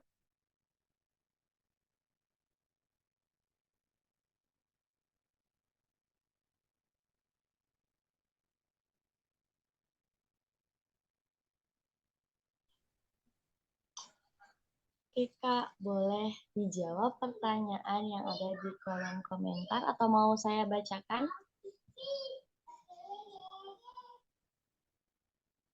Ini tadi ada pertanyaan mengenai sertifikat atau dokumen-dokumen penunjang lain supaya memperluas kemungkinan kita diterima. Dan kemungkinan pertanyaan berikutnya, kira-kira CV yang bagus untuk di-upload di lamaran magang MSIB itu ada format khususnya atau enggak? Boleh Kak Anggun dijawab? Oke, tadi yang nanya Ribi ya. Jadi untuk sertifikat sama dokumen-dokumen atau kita bilang berkas saja ya. Berkas-berkas itu sekali lagi itu sangat-sangat penting dan kayak bisa menunjang kalian untuk memperluas kesempatan kalian untuk diterima kayak gitu. Dan pastikan kalau misalnya berkas-berkas atau dokumen-dokumen itu benar-benar eligible kayak gitu atau valid kayak gitu. Kalian pilih juga kayak sertifikat yang menurut kalian tuh relevan nih sama posisi yang saya mau kayak gitu. Misalnya di PIO nih gitu. Nah, kalian ngadain misalnya seminar atau webinar misalnya kayak gitu-gitu yang kayak sekiranya besar kayak gitu, itu boleh teman-teman apa namanya taruh, atau misalnya teman-teman kemarin sempat jadi panitia respect misalnya nih gitu, bisa teman-teman taruh, kan biasanya ada sertifikatnya tuh, bisa teman-teman taruh di situ kayak gitu, dan yang lain. Jadi memang untuk berkas-berkas penunjang ini, semua yang teman-teman upload itu sangat-sangat mempengaruhi kesempatan teman-teman untuk diterima. Nah, untuk yang kedua berkaitan sama CV, untuk template-nya, yang template patennya tuh memang nggak ada ya dari MSIB, kita dibebaskan. Cuman kalau dari saya sendiri itu, sekali lagi ya yang disampaikan sama Kak Silmi tadi, menggunakan yang ATS gitu. Karena sepengalaman saya di HR ya, kayak gitu, ngerekrut orang gitu. Memang CV ATS itu sangat-sangat apa namanya, sangat-sangat dilihat lah dalam tanda kutip gitu, dan kayak rapih juga kayak gitu. Jadi kalau misalnya teman-teman bisa nih bedakan kan CV ATS sama CV-CV yang kreatif misalnya kayak gitu. Itu lebih enak untuk dibaca, misalnya lebih simple dan lebih jelas juga biasanya. Kemudian biasanya ada beberapa perusahaan yang enggak melakukan screening CV manual. Ada juga yang apa namanya menggunakan AI, ada juga yang udah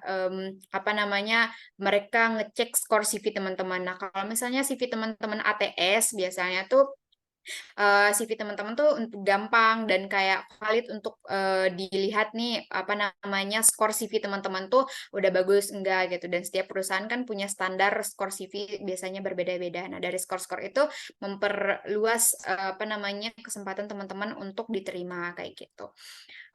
Kemudian untuk CV yang bagus, dari pengalaman saya juga, kalau teman-teman kita sebagai mahasiswa tulis apa namanya, yang pertama tentang summary-nya itu teman-teman boleh memperkenalkan diri, kemudian teman-teman itu boleh nulis teman-teman itu mahasiswa apa, kemudian fokus teman-teman di jurusan itu apa. Misalnya saya psikologi, saya mahasiswa psikologi, nah fokus peminatan saya itu di bidang psikologi industri organisasi kayak gitu misalnya. Dan teman-teman taruh juga skill yang teman-teman kuasai, misalnya teman-teman bisa menguasai alat tes psikologi misalnya. Terus teman-teman tertarik sama bidang apa? Ya, itu juga boleh.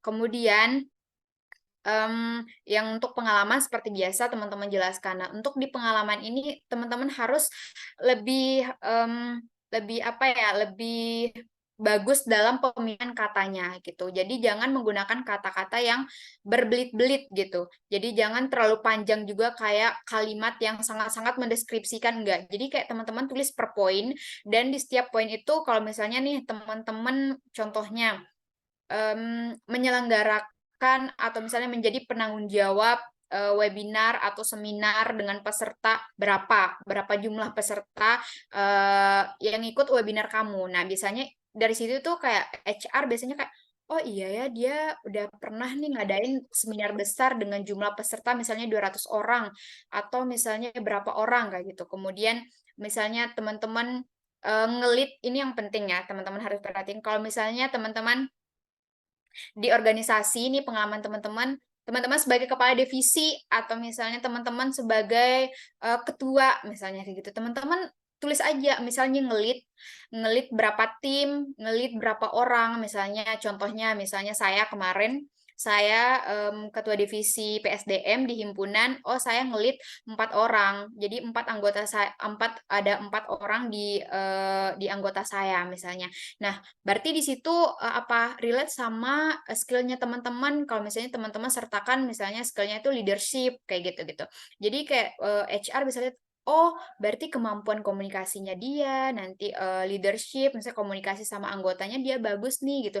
Bisa dilihat juga dia sudah menyelenggarakan beberapa program kerja dengan baik misalnya. Teman-teman bisa taruh itu. Jadi kayak teman-teman bisa main di angka, di jumlah kayak gitu. Bisa kayak jumlah orang sekali lagi jumlah orang pada saat teman-teman ngadain acara, jumlah orang atau presentasi misalnya suksesnya acara yang teman-teman bikin misalnya seperti itu. Jadi kayak HR tuh kalau misalnya sekali lihat CV ya, oh lihat angka dulu nih, angka apa yang dia tulis di CV-nya kayak gitu. Oh angka ini baru dibaca dengan teliti dengan detail. Itu sih kalau misalnya untuk CV kayak gitu. Terima kasih Kak Anggun. Ini ada pertanyaan berikutnya dari Kak Muhammad Saiful Alfareza. Ini bertanya, hal yang perlu diperhatikan dalam memilih suatu perusahaan tempat magang apa aja, Kak? Sekian, terima kasih. Oke, sebenarnya nanti boleh kalau misalnya Kak Hilmi juga mau menambahkan boleh, atau misalnya Pak Lukman boleh juga nih gitu. Tapi dari sepengalaman saya, perusahaan yang kayak gimana sih yang mau kita ini gitu kita pilih kayak gitu.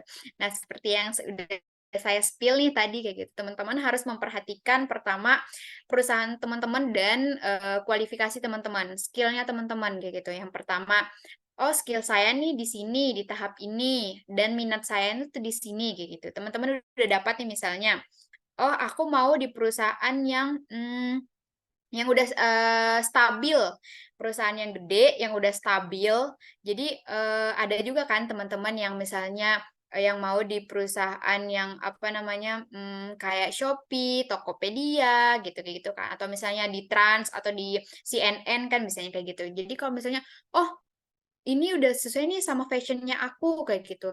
Tapi dilihat lagi kemampuan aku nih gini, oh cocok nih sama kemampuan aku. Oke, berarti bisa untuk teman-teman daftar. Jadi teman-teman lihat di mana posisi itu, misalnya teman-teman kan bisa apa bahkan dijelasin nih di deskripsi apa namanya apa skill-skill yang akan diasah di sana nanti, apa yang pekerjaan apa yang teman-teman akan lakukan di sana, kemudian apa namanya teman-teman akan ditempatkan di mana kayak gitu. Nah, pada saat misalnya nanti interview, teman-teman bisa menanyakan sih lebih lanjut tentang penempatan dan segala macamnya kayak gitu. Misalnya, oh di head office-nya, nah head office-nya itu di mana? Misalnya di Jakarta Selatan. Nah, sekaligus teman-teman buka Google sesering mungkin deh kalau misalnya untuk melihat info lebih banyak gitu kan di Google. Misalnya, oh sejarah dari perusahaan ini kayak gimana sih, dia bergerak di bidang apa sih kayak gitu. Terus kayak nanti visi misi kalau misalnya nanti akan berguna juga pada saat teman-teman interview juga gitu. Jadi kayak bakalan dites juga seberapa jauh pengetahuan teman-teman tahu tentang perusahaannya mereka kayak gitu. Itu aja sih yang sangat-sangat teman perhatikan. Pertama, sekali lagi perusahaannya sesuaikan sama kualifikasi teman-teman. Teman-teman lihat baik-baik perusahaannya, kemudian penempatan dan lain-lainnya. Kemudian ada juga tips dari saya, misalnya untuk teman-teman yang psikologi nih, jangan hanya terpatok sama oh HR aja, oh bagian klinis aja, yang pekerjaannya itu hanya berkecimpung di dunia psikologi. Jangan kayak gitu. Karena gini loh, untuk biasanya ada perusahaan-perusahaan yang apa namanya yang membuka untuk general gitu, untuk semua jurusan gitu. Yang penting mereka punya kualifikasi dan skill di bidang itu. Misalnya, ya ini ya sesuai sama jurusannya Kak Hilmi nih gitu, ilmu komunikasi gitu kan. Nah, kadang tuh kita tuh udah punya nih skill ilmu komunikasi dan segala public relation dan segala macam gitu. Kita udah punya skill itu gitu. Oh, aku bisa nih sekiranya teman-teman bisa menguasai bidang itu, daftar aja. Teman-teman udah tahu nih fashion aku udah ada di situ, teman-teman udah tahu nih perusahaannya akan seperti apa, nggak apa-apa daftar aja gitu. Yang penting teman-teman bisa menguasai bidang itu, jangan apa namanya melulu memaksakan aku maunya di HR kayak gitu. Semua peluang teman-teman buka, yang penting sekali lagi teman-teman bisa menguasain. Itu sih tipsnya. Terima kasih Kak Anggun. Apa ada tambahan dari Kak Hilmi? Boleh. Tentang ini ya, kalau misalnya ya kan kalau di magang udah jelas ya harus sesuai gitu sama kemampuan dan lain sebagainya.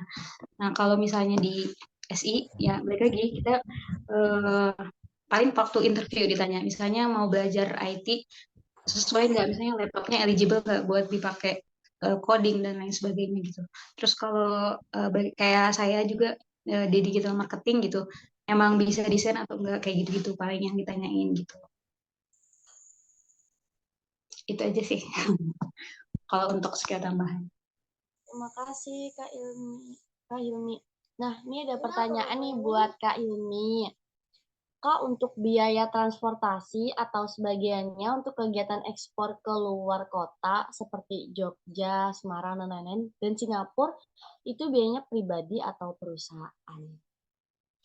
Ya, gini, tadi saya lupa ngasih benefit dari SI ya. Kalau magang kan emang gede banget biaya hidupnya gitu diterima. Nah, kalau SI itu sebenarnya beda, perusahaan tuh beda. Jadi ada perusahaan yang ngasih untuk uang kuota, ada juga yang nggak sama sekali gitu. Di perusahaan saya kemarin tuh emang nggak ngasih untuk kuota, tapi ketika kita ekspor ke luar negeri, keluar daerah, misalnya ke Jogja, ke Semarang kayak gitu, mereka memang tidak membayar ongkos berangkat dan pulang, tapi selama kita ikut kegiatan, makan itu ditanggung gitu.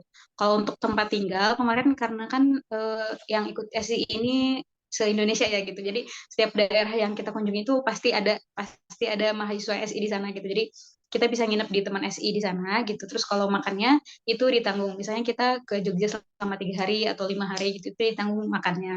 Tapi kalau misalnya untuk bolak-balik transportasinya enggak gitu. Kebetulan kan kalau dari Pulau Jawa itu naik kereta nggak mahal ya, maksudnya nggak sampai beratus ribu gitu kalau kita masih di Pulau Jawa. Nah, terus kemarin itu yang ke Singapura, jadi ada 3 kategori, ada yang fully funded, ada yang half funded gitu. Nah, untuk fully funded ini untuk yang teman-teman yang misalnya juara ide ekspor terbaik gitu, sama 5 orang yang nilainya terbaik gitu. Karena itu kan kita belajar ya, jadi yang kayak tugas harian, tugas mingguan itu kan ada nilainya gitu. Nah, kemarin kebetulan saya dapat yang half funded karena 10 orang itu orang-orang yang ngumpulin tugas itu tepat waktu gitu, nggak pernah telat gitu ya, tugasnya tuh nggak pernah telat. Jadi selalu tepat waktu ataupun sebelumnya gitu.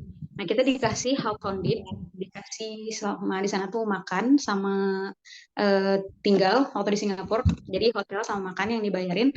Nah, untuk ongkosnya, untuk pesawatnya, kemarin kita dikasih surat rekomendasi untuk masukin ke kampus gitu, dari semua univ dikasih, tapi biasanya 10 orang aja gitu, kayak gitu. Terus kemarin kebetulan emang pas lagi ke Singapura tuh lagi murah-murahnya, jadi waktu masukin proposal ke kampus, kampus masih menerima.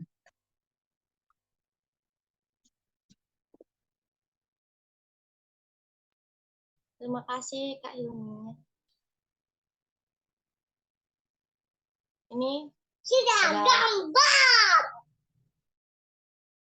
Maaf Kak, untuk selanjutnya mungkin bisa Kak Hilmi atau Kak Anggun tadi sudah ya? Kak Hilmi boleh deh sharing-sharing lagi pengalamannya selama di sana atau selama mengikuti MSc di sekolah. Mungkin di sini saya mau ngasih tentang relasi aja ya, sama sih sama kayak Kak Anggun juga gitu. Kita ketemu orang-orang hebat gitu, ketemu Menteri Pendidikan, sempat ketemu Menteri Pendidikan kemarin. Kita bisa main ke univ-univ lain. Kita ikut kemarin ada webinar di UGM, di UNY gitu, terus di UB. Jadi benar-benar belajar apa ya, mungkin mencari angin baru. Dari suasana baru gitu. Terus benar-benar ketemu sama teman-teman se-Indonesia tuh kayak mungkin jangan sampai teman-teman minder, walaupun misalnya kita dari kampus yang di balik Pahat Paras gitu, tapi balik lagi ke diri kalian masing-masing gitu. Kok semua orang tuh pasti punya kemampuannya masing-masing gitu. Kemarin nggak berarti kok orang yang dari kampus besar bisa jago, nggak semua. Kalian juga bisa, justru itu tempat kalian untuk membuktikan gitu. Kalau misalnya kita kampus yang di balik Pahat Paras ini bisa lebih unggul gitu dari teman-teman lain gitu. Tentunya kemarin dari 500 orang itu kepilih untuk bisa sampai ke Singapura, itu aja kaget karena kirain bakal yang dari kampus-kampus besar doang gitu yang dapat rekomendasi, tapi ternyata akhirnya kepilih gitu. Jadi teman-teman fokus di diri kalian, jangan lihat kanan kiri, karena bener-bener banyak gitu kesempatan yang bisa kita ambil kayak gitu. Apalagi ketemu teman-teman baru gitu, bisa sharing-sharing pelajaran sama teman-teman dari univ lain. Terus baik lagi, tolong buka kesempatan seluas-luasnya. Jangan kayak saya juga kemarin daftarnya magang sama SI, dua-duanya saya daftar. Jadi magang itu hampir 50 perusahaan, SI 4 perusahaan. Tapi karena kemarin pemberitahuannya duluan SI, jadi saya ngambil yang pertama kali offering. Kemarin karena teman-teman kalau udah offering, kalau misalnya teman-teman walaupun 40 perusahaan, kalau udah offering terus kalian udah ngambil satu, otomatis yang lain ketutup semuanya, langsung ketutup semuanya. Jadi biasanya dikasih waktu 3 hari ya Kak Anggun. Misalnya dari pengumuman dari satu perusahaan kasih waktu 3 hari. Kalau dalam 3 hari kita nggak ambil, hangus. Kalau dalam 3 hari kita ambil langsung, otomatis perusahaan yang lain ketutup. Jadi nggak bisa milih-milih yang lain lagi gitu. Jadi perluas kesempatan teman-teman, daftar yang mana aja yang mungkin teman-teman bisa lakukan gitu. Siapa tahu yang menurut teman-teman nggak mau di sini ternyata buka peluang yang besar banget buat teman-teman gitu. Kemarin juga saya awalnya ragu mau ngambil sekolah ekspor karena di luar keilmuan dan lain sebagainya gitu. Terus saya sebenarnya masih pengen nunggu magang, pengen banget magang gitu. Tapi ternyata yang keterima duluan ini, akhirnya bismillah ngambil yang ini, ternyata bisa sampai ke luar negeri itu kayak mimpi ya buat saya. Karena kesempatannya nggak datang berkali-kali, teman-teman. Pokoknya gunain kesempatan yang ada, daftar sebanyak mungkin, 22 ya kalau nggak salah di tahun ini. Terus jangan sempitkan kesempatan teman-teman. Daftar di semua yang kalian bisa gitu. Kalau keterimanya SI, ya mungkin SI yang terbaik buat kalian gitu. Alhamdulillah kemarin saya istirahat soal SI. Jadi semester 6 di saat yang lain diskusinya saya istirahat di rumah. Kayak gitu. Makasih. Terima kasih Kak Hilmi. Ini ada pertanyaan terakhir untuk Kak Anggun, yaitu diminta untuk sharing pengalaman kakak ketika tahap wawancara. Mungkin itu aja. Anggun boleh dijawab langsung.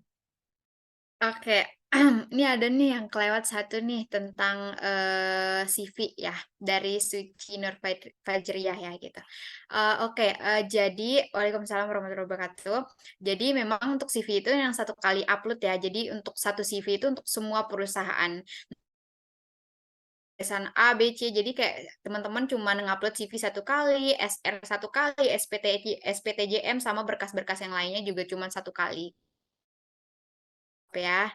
Nah, untuk pengalaman wawancara ya kemarin itu balik lagi ya, agak deg-degan betul sama kata Kak Hilmi, kita berkompetisi sama bukan hanya memang ada sih angkatan saya kemarin itu yang daftar beberapa orang dan banyak juga yang daftar, cuman mungkin memang keterbatasan informasi ya kita pada saat itu, jadi kayak masih meraba-raba lah pada saat itu kayak gitu. Jadi banyak juga ada dari saya di Bluebird kemarin itu dari 18.000 yang daftar kalau nggak salah, karena kebetulan saya juga di HR-nya, jadi data-data mahasiswa yang daftar di sana untuk magang ini saya bisa lihat kayak gitu. Jadi kebetulan dari 18.000 kalau nggak salah ya, 18.000 cuma 50 orang yang diambil. 50 orang diambil dan kayak saya ngerasa dari 18.000 lulus salah satunya saya dengan 50 orang lainnya, itu wow banget. Terus dan itu kita bersaing sama ya teman-teman saya tuh dulu ada dari UI, UGM, Unpad, dan beberapa jajaran kampus-kampus ternama lainnya kayak gitu. Hanya saya yang kayak teman-teman saya, tapi alhamdulillahnya mereka tuh nggak ada yang ngejudge gitu kayak mana sih kampus kamu kok nggak kedengeran sih namanya, nggak ada yang kayak gitu. Jadi kayak mereka nggak, wah kampus kamu gimana, ih enak banget kampusnya, masih ini gini gini, masih segar, masih ini gitu. Bahkan mereka excited banget, aku mau liburan deh ke sana, mau lihat kayaknya banyak pantai kayak segala macam. Itu sih yang bisa dijual dari yang di sini kayak sebenarnya kayak gitu. Jadi betul kata Kak Hilmi, jangan minder, yakin aja sama kemampuan kita sendiri kayak gitu. Nah, untuk wawancaranya seperti yang sudah saya mention tadi ya, teman-teman buka Google, search perusahaannya dari teman-teman daftar, jangan hanya dari teman-teman pas udah ada undangan psikotes atau interview. Jadi teman-teman udah nyari pada saat teman-teman daftar. Jadi teman-teman cari apa visi misinya, apa sejarahnya. Kalau misalnya di apa namanya, apa tentang posisi yang teman-teman lamar, misalnya di rekrutmen. Nanti di rekrutmen ngapain aja. Jadi teman-teman bakalan ditanyain nanti, coba apa yang kamu ketahui tentang rekrutmen atau posisi yang kamu lamar di perusahaan kami. Terus teman-teman bisa jawab. Terus nanti ada pertanyaan, kenapa kamu pilih perusahaan kami? Nah, teman-teman bisa jawab dari atau enggak sejarahnya atau enggak reward atau misal pencapaian dari perusahaan-perusahaan itu. Misalnya kayak contoh saya kemarin itu saya jawab karena Bluebird itu salah satu yang memang saya tertarik ya. Karena dia salah satu pertama dia perusahaannya udah besar, udah sustainable, udah apa namanya sejarahnya juga bagus ya gitu dari ibu yang berjuang untuk anak-anaknya, bawa mobil sendiri dan beliau juga seorang dosen pada saat itu. Dan kemudian Bluebird juga transportasi pertama yang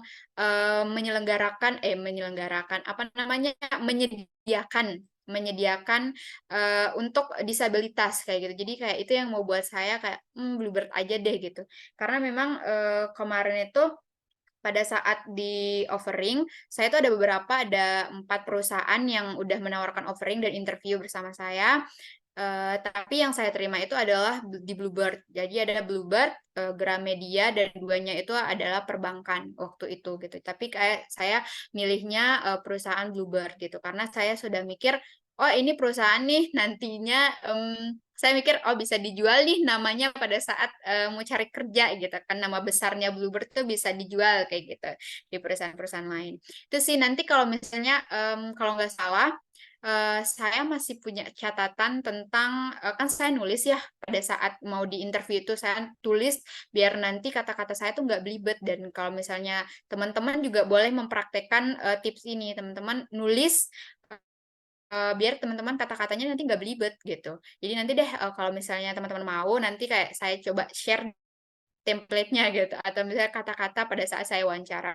Nah, pada saat saya wawancara itu kebetulan saya diwawancarain sama Kak Juna namanya. Beliau itu masih muda. Itu kayak saya kira tuh ini bapak-bapak Cindo yang umurnya tuh 50-an tahun, dan pada saat saya ketemu sama beliau pertama kali saya langsung bilang, Kak, dulu tuh saya manggil bapak, saya kira bapak itu kakak tuh Cindo-Cindo yang 50-an tahun, ternyata dia masih berapa? Masih 24, 25 tahun. Dan dia Cindo, benar-benar Cindo yang kita tahu kayak gitu. Dan beliau pada saat itu cuma nanya begini sama saya, cuma satu pertanyaan yang beliau tanyakan sama saya. Halo, oke Anggun, nggak ada salam, nggak ada apa, Kak benar, saya bilang gitu kan. Oke Anggun, langsung saja coba apa yang harus saya ketahui tentang kamu. Udah itu doang. Apa yang ketahui tentang kamu? Nah, dari pertanyaan itu saya udah menyimpulkan. Beliau mau tahu apa yang ada di dalam diri saya. Hal apa yang buat perusahaan tuh bisa menerima saya dan kenapa saya tertarik sama perusahaan beliau. Jadi saya semuanya saya jawab. Oh, saya ini mahasiswa ini dengan IPK begini, minat saya begini, dan saya menguasai hal-hal begini. Kemudian kenapa saya tertarik sama perusahaan Bapak gini gitu. Nanti teman-teman kalau mau boleh deh saya share kalau masih ada ya template-nya kalau nggak salah kayak gitu. Sih pengalaman wawancaranya.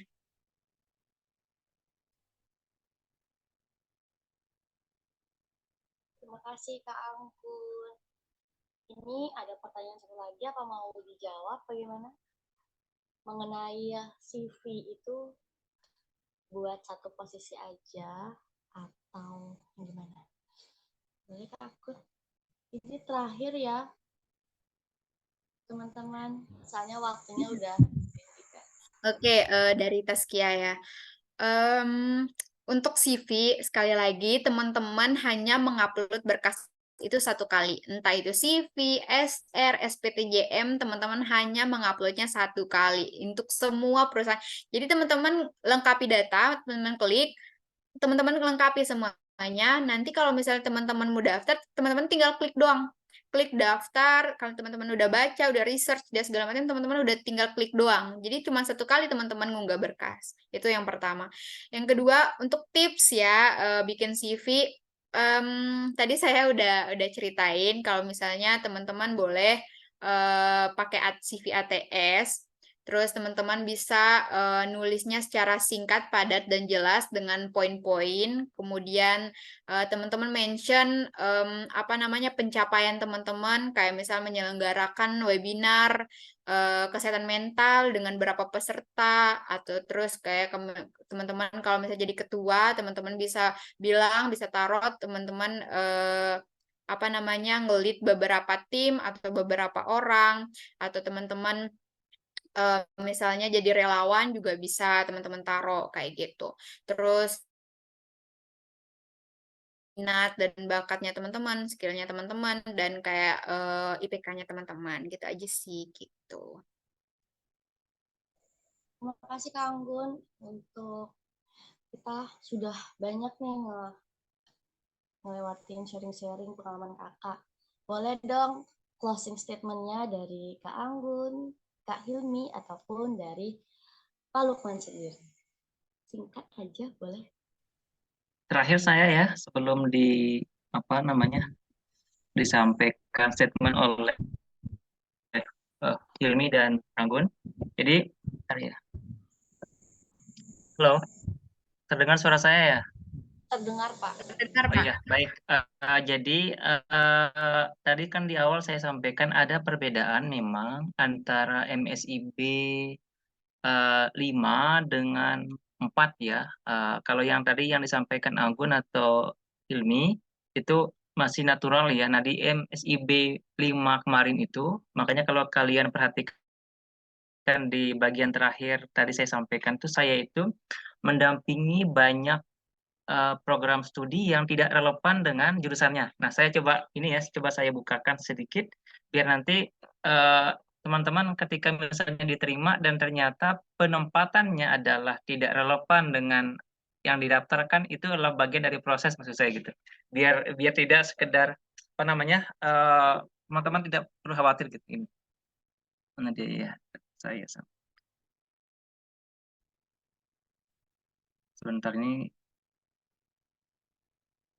mana dia? Sebentar ya dia program profil.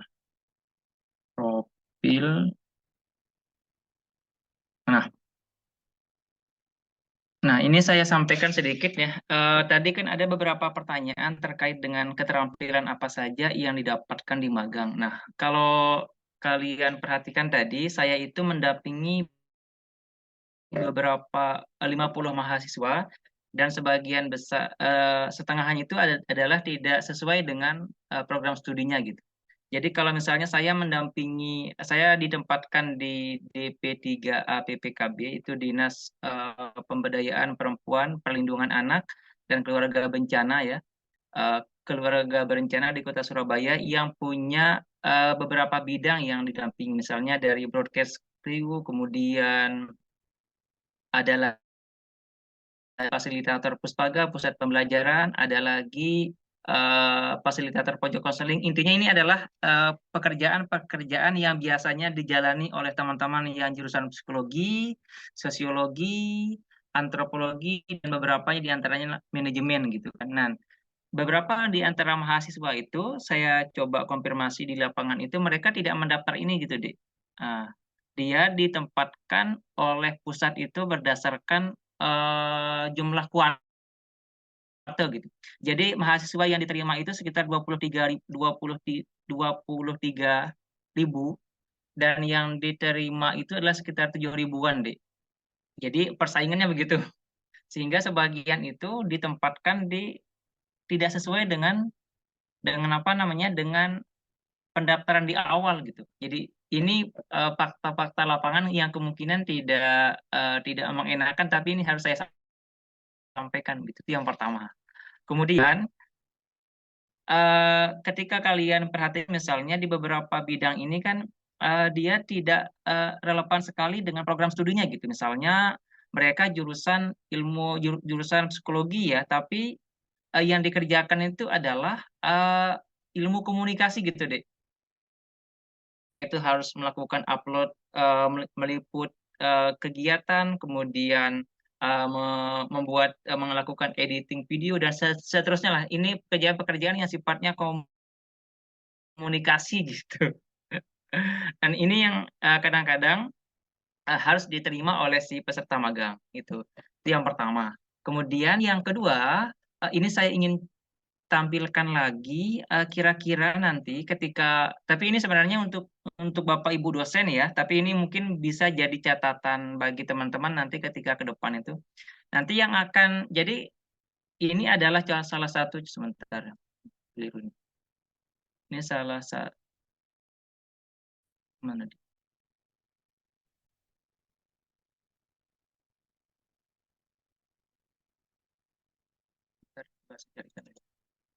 Saya carikan contoh kegiatannya nih.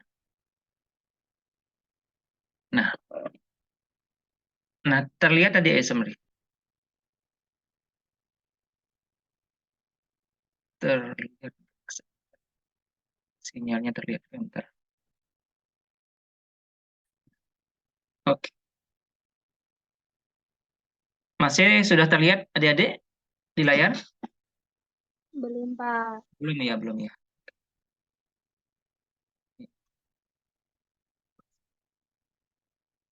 Ulang ya.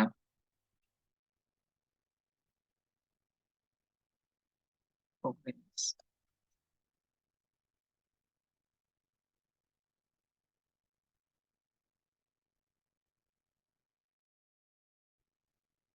Ini saya sampaikan umum aja. Jadi gini, jadi di bagian yang disampaikan yang ditelaah oleh DPL tadi itu adalah rekapan penilaian yang dibuat oleh mentor. Jadi saran saya nanti misalnya adalah komunikasi dengan mentor itu harus tetap intensif gitu.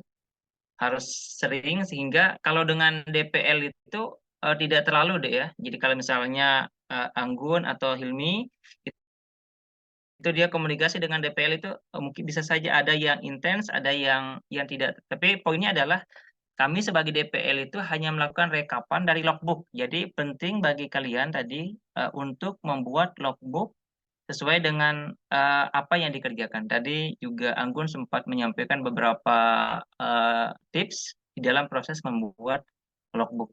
Jadi prinsipnya adalah silakan saja adik-adik ini menjadi gambaran awal dari proses MSIB dan ini cukup bagus ketika terus disosialisasikan sehingga banyak yang bisa bisa ikut.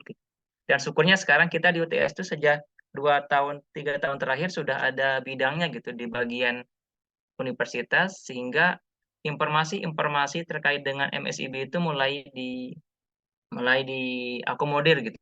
Jadi nanti, nah kebetulan saya ini di psikologi itu nyari sendiri gitu, tidak disampaikan oleh kampus gitu. Jadi cari sendiri dan sering saya sampaikan juga di kelas-kelas agar adik-adik bisa ikut bersama-sama gitu di dalam proses ini. Itu siapa dari mana? Al Koryanti, ya, gambaran yang singkatnya ya. Terima kasih Pak Lukman. Makanya. Kita langsung closing statement dari Kak Anggun dulu. Singkat aja Kak, soalnya waktunya udah malam banget.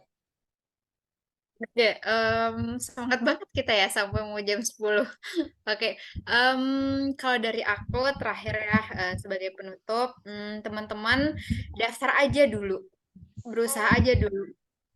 Urusan lulus enggaknya urusan belakangan. Teman-teman usaha aja dulu, teman-teman persiapkan tadi tips-tips yang udah Pak Lukman, Kak Hilmi dan saya share. Teman-teman usaha aja dulu, jangan dengarkan kata-kata yang misalnya ada yang kata kayaknya nggak bakalan lulus deh, kayaknya begini deh, kayaknya susah banget deh, kayaknya jangan dengerin kata-kata itu. Jadi kayak teman-teman daftar aja dulu, ibaratnya kayak nyemplung aja dulu masalah nanti bisa enggaknya berenang nanti gitu. Ya walaupun nanti agak kelap-kelap dikit nggak apa-apa. Yang penting nanti hasil akhirnya teman-teman nggak bakalan kecewa karena teman-teman udah berusaha kayak gitu. Itu aja. Makasih. Sama-sama. Boleh Kak Hilmi, silakan. Nggak jauh beda sih sebenarnya sama Kang Gun. Jadi teman-teman luaskan kesempatan gitu, coba dulu. Lebih baik menyesal daftar daripada menyesal melewatkan. Daftar aja dulu, gimana nanti diterimanya. Mungkin itu yang terbaik dari Allah gitu. Kalau misalnya ditempatinnya di situ, ya terima aja gitu. Maksudnya pasti ada pembelajaran dari apa yang kita dapatkan kayak gitu. Tapi harus usaha dulu kayak gitu. Jangan sampai melewatkan kesempatan. Kalau misalnya nanti memang belum ditakdirkan di MSIB, ada magang yang lain-lain, ada Magenta, ada juga magang yang dari kampus kayak gitu. Tapi teman-teman nggak boleh dilewatin kesempatannya, diluasin kesempatannya. Itu aja sih. Terima kasih. Dari Pak Lukman, apa ada closing statement? Sudah cukup. Jadi prinsipnya saya dari awal saya mensupport semua adik-adik dari psikologi yang sejak awal ketika saya sudah diterima sebagai DPP. Kebetulan tahun ini itu di UTS itu dari 23 yang daftar sebagai DPP, baru saya yang lolos. Dan alhamdulillahnya ada mahasiswa kita juga yang mewakili tahun ini 2 orang, itu pun SI ya, karena yang magang itu cukup persaingannya cukup ketat sehingga ini menjadi semangat saya juga kepada adik-adik untuk terus mencoba dulu.